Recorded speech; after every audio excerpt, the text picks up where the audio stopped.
এবার চট্টগ্রামের নিত্যপণ্যের বাজারের খবর জানাতে সরাসরি যুক্ত হচ্ছেন সহকর্মী AKM নাজিম। নাজিম, বাজারের সবশেষ পরিস্থিতি আমাদেরকে জানাবেন, দরদাম নিয়ে কি বলছেন ক্রেতা বিক্রেতারা?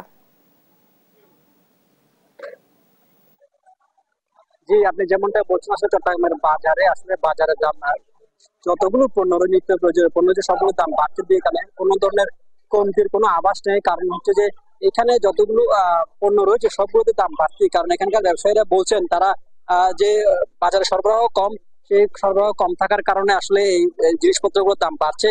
এর একটি কারণ হচ্ছে যে আসলে তারা যেটা বলছেন যে গত কয়েকদিনের বৃষ্টি এবং এই যে তীব্র গরমের কারণে সবজির সরবরাহ কম, সেই কারণে আসলে সবজির দাম বাড়ছে।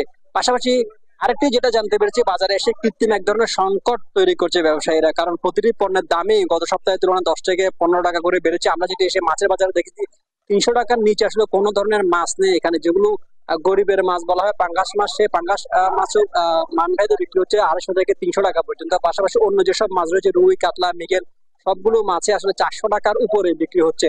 কারণ আমরা যেটা দেখেছি এখানে প্রতি কেজি মাছে আসলে বাড়তি দাম, বিশেষ করে ব্রয়লার মুরগি 240 থেকে 60 টাকা বিক্রি হচ্ছে। পাশাপাশি গরুর মাংস, দেশি মুরগি সহ সবগুলোর দাম আসলে খুবই বাড়তির দিকে। কারণ হচ্ছে যে যেটা এখানকার ক্রেতারা বলছেন, কারণ বাজারে এক ধরনের কৃত্রিম সংকট তৈরি করে এখানকার কিছু ব্যবসায়ী এগুলোর দাম বাড়াচ্ছেন। পাশাপাশি ব্যবসায়ীদের বক্তব্য হচ্ছে যে তারা সরবরাহ কম থাকে, সব পণ্যের দাম বেশি। তবে সামনে যে কোরবানি ঈদ আসছে, ঈদকে সামনে রেখে আসলে আরো যেগুলো নিত্য প্রয়োজনীয় পণ্য রয়েছে সেগুলোর দাম বাড়ছে। কারণ নতুন যেসব সবজি বাজারে এসেছে 100 টাকার নিচে কোনো ধরনের সবজি নেই, কিন্তু বাজারে যেসব নিত্য প্রয়োজনীয় পণ্য এগুলোর আসলে দাম কমার কোনো ধরনের সম্ভাবনা নাই বলে এখানে ব্যবসায়ীরা আমাদেরকে জানিয়েছেন।